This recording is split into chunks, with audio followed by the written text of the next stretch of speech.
પ્રતિષ્ઠાના પાવન પર્વના પગલે સોમનાથમાં વિશેષ પૂજાનું આયોજન કરવામાં આવ્યું। સોમનાથ તીર્થમાં આવેલા શ્રી રામ મંદિરમાં વિશેષ અભિષેકનું આયોજન કરવામાં આવ્યું।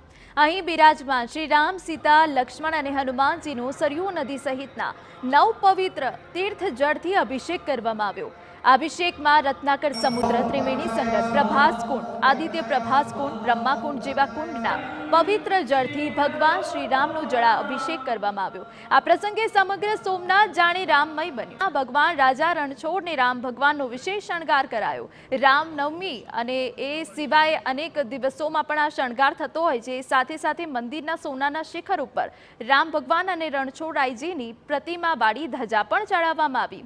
રાજા રણછોડરાયજીએ રામ સ્વરૂપ ધારણ કરી ભક્તોને ભગવાન રામની અનુભૂતિ કરાવી હતી અને ભક્તોએ આ દર્શન કરીને ધન્યતા અનુભવી હતી।